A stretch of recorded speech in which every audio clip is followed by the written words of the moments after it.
straight into it. So first, cut your pipes to length.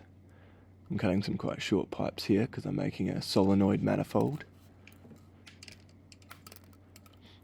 What I use to cut my pipe is a dedicated pipe cutter, but you can use a hacksaw or things like that. Just clean the burr off the edge of it once you've done that. Once your pipe is cut to length, I give my fittings and my pipe a good clean. Make sure there's no sand or grit inside. This is the glue I use and the primer. This is a dedicated retic and irrigation glue and primer, but where you are may differ. So when you're at your hardware store, just ask and they'll let you know what you need. So I prime both my fittings and my pipe. Make sure you get all the surfaces inside of your fittings and the outside of your pipe.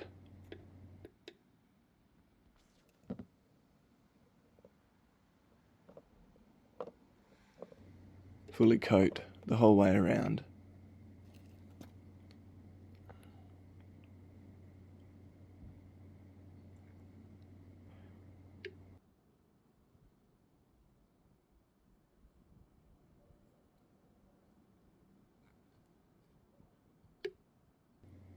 Next would be to glue them together.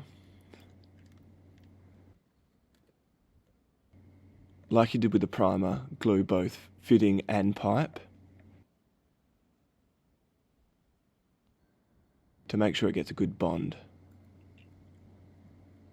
Again, making sure you get the whole surface around and inside each one. Finally, push in your pipe into your fitting and hold. Sometimes it wants to pull back out. If so, just push it back in and hold it until it doesn't. I'd wait a good half an hour before using these pipes with flowing water, and then continue on with doing the rest of your fittings.